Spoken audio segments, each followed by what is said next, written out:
Hello everyone, आज हम करने वाले हैं क्लास 8th की जो आपकी सोशल साइंस की बुक है उसका चैप्टर या टॉपिक एग्रीकल्चर। इसके क्वेश्चन आंसर वर्कशीट जो इंपॉर्टेंट चीज़ें इसमें बन सकती हैं वो हम करेंगे। सबसे पहले आते हैं आपके MCQs. Choose the correct option. यहाँ पर आपको करेक्ट ऑप्शन जो होगा वो आपको चूज़ करना है। First one is shifting cultivation is also known as. तो जो शिफ्टिंग कल्टिवेशन है उसका दूसरा नाम क्या है? तो क्या है? Slash and burn agriculture. Next question है which of the following factors is most crucial for the success of agriculture. तो कौन सा जो है फैक्टर इसमें ज़्यादा क्रूशियल है एग्रीकल्चर की सक्सेस के लिए? तो क्या है? क्लाइमेट उसके अकॉर्डिंग होना चाहिए, जो भी आप एग्रीकल्चर जो भी खेती करना चाहते हैं उसके लिए। Which one of the following is a plantation crop. इसमें से कौन सी एक प्लांटेशन क्रॉप है? तो क्या है? Rubber. Next, the type of farming to meet the needs of a family is known as. तो उसे क्या बोला जाता है? Subsistence farming. Now fill in the blank. Dash involves breeding of fish. इसमें जो है ब्रीडिंग की जाती है फिश की, specially constructed tanks and ponds. और वो उसमें जो है वो स्पेशली उन्हीं उस चीज़ के लिए ब्रीडिंग करवाने के लिए फिशेज़ की स्पेशली टैंक और पॉन्ड बनाए जाते हैं। तो उसको क्या बोला जाता है? Pisciculture. Next, dash is a primary activity involving the cultivation of crops and rearing of livestocks. तो क्या है वो? Agriculture. Dash is the leading producer of rice in the world. Leading मतलब जो सबसे ज़्यादा प्रोड्यूस करता है राइस को, वो क्या है? चाइना। नेक्स्ट है dash are grown for commercial purpose and sold in markets for profit. तो जो चीज़ें प्रॉफिट में बेची जाती हैं, कमर्शियल पर्पज से ली जाती है, वो है cash crops. Dash is a type of farming. ये एक तरह की फार्मिंग है where crops and livestocks are raised on the same farm. तो उसे क्या बोलते हैं? मिक्स्ड फार्मिंग, जहाँ पर जो लाइव स्टॉक है वो भी रहेंगी और फसल भी साथ में की जाती है। नेक्स्ट, शॉर्ट आंसर क्वेश्चन है which countries are the leading producer of jute in the world. तो जूट जो है कौन सी कंट्रीज प्रोड्यूस करती हैं सबसे ज़्यादा? India and Bangladesh. What is the main feature of plantation agriculture. Agriculture plant करने का मेन फीचर क्या है? इन plantation agriculture only a single crop is grown over a large area. तो एक बहुत बड़े एरिया में सिंगल क्रॉप ही जो है वहाँ पर क्या की जाती है? उगाई जाती है। What are the two main types of farming. Farming के दो मेन टाइप क्या है? तो द दो main type of farming are subsistence farming and commercial farming. What is agriculture development. Agriculture development क्या है?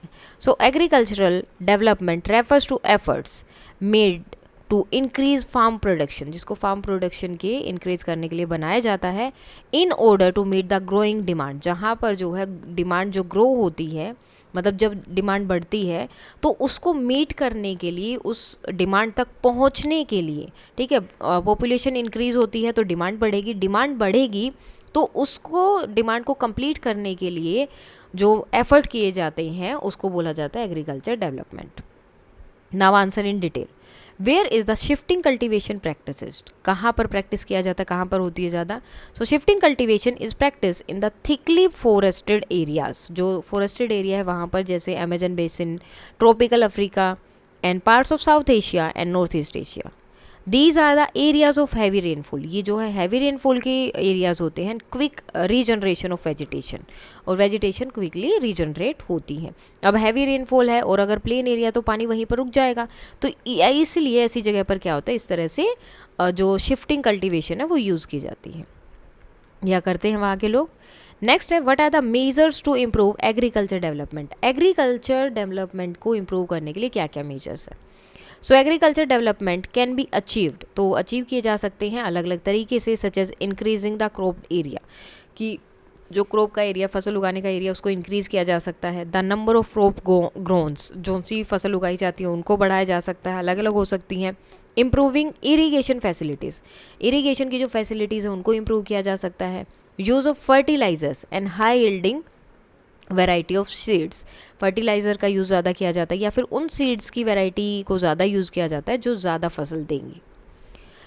मैकेनलाइजेशन of agriculture is also one of the major of agriculture development. तो अलग अलग तरह से मैकेनिक चीज़ें लाई जा रही हैं, यूज़ किया जा रहा है ताकि ज़्यादा फसल उगाई जा सके। Now what are the type of commercial farming. Commercial farming के टाइप क्या है? Commercial farming include commercial grain farming, mixed farming and plantation agriculture. In commercial grain farming, crops are grown for commercial purpose. तो crops grow की जाती है commercial purpose के लिए. Wheat and maize are common commercially grown grains.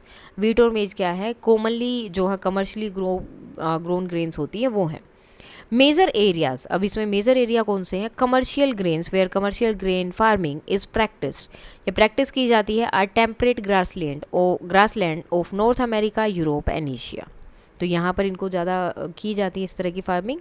In mix farming the land is use for growing food, land का use किया जाता है फूड ग्रो करने के लिए, जो भी फसल है उसके लिए, and fodders crops and rearing live stock, मतलब इन सारी चीज़ों के लिए लैंड का यूज़ होता है। It is practice in Europe, eastern USA, Argentina, south east Australia, New Zealand and South Africa. Next है plantation are a type of commercial farming. Plantation क्या है, एक तरह की कमर्शियल फार्मिंग होती है वह सिंगल क्रॉप ऑफ टी, जहाँ पर एक ही तरह की tea, coffee, sugarcane, cashew, rubber, banana और कॉटन आर ग्रोन, जो उनको ग्रो किया जाता है। Large amount of labour and capitals are required, अब इसमें क्या होता है, लेबर यानी कि जो काम करने वाले लोग हैं वो ज़्यादा चाहिए और साथ में कैपिटल यानी कि जो पैसे वगैरह हैं वो इसके लिए ज़्यादा रिक्वायरमेंट होती है। Major plantation are found in the tropical region of the world, तो जो ट्रॉपिकल रीजन है जो जगह है वहाँ पर ज़्यादातर प्लांटेशन वाली फार्मिंग होती है। What are the climatic conditions required for growing tea, tea को ग्रो करने के लिए कौन सी क्लाइमेटिक कंडीशन चाहिए। So tea is a beverage crop, तो बेवरेज है, पी जाती है, क्रॉप है जो प्लांटेशन पे ग्रो होती है। इट रिक्वायर्स कूल क्लाइमेट, इसको कूल क्लाइमेट चाहिए, वेल डिस्ट्रीब्यूटेड हाई रेनफॉल चाहिए पूरे साल के लिए, for the growth of its tender leaves, उसके जो लीव्स होते हैं वो बहुत ही नाजुक होते हैं, टेंडर होते हैं, तो इसलिए उनको पूरे साल जो है हाई रेनफॉल चाहिए होती है।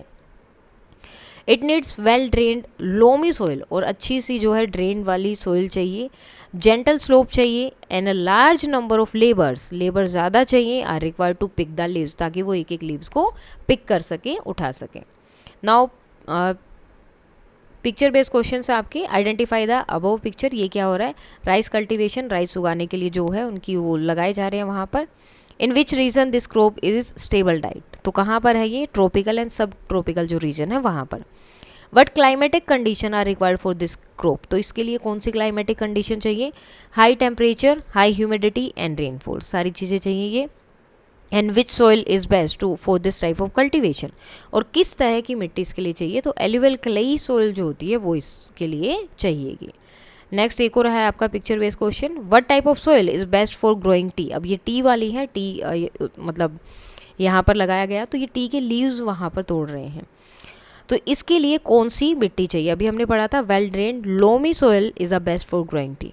Y is a large number of labourers required in tea cultivation, अब इसके लिए बहुत ज़्यादा लेबर की ज़रूरत क्यों होती है, a large number of labours are required to pick the tender tea leaves, अब ये जो इनके पत्ते होते हैं मशीन से या किसी भी चीज़ से आप अच्छे से नहीं निकाल सकते क्योंकि बहुत ही नाजुक होते हैं, तो इनको हैंड पिक किया जाता है ताकि वो उसको अच्छे से निकाल सके और उनको संभाल के रखा जा सके।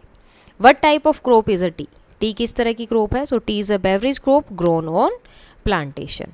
सो इसके साथ ही आपकी वर्कशीट कंप्लीट हो जाती है, टॉपिक कंप्लीट हो जाता है, इसमें कोई भी डाउट है तो आप बता सकते हैं। That's all for today and please like share and subscribe, thank you.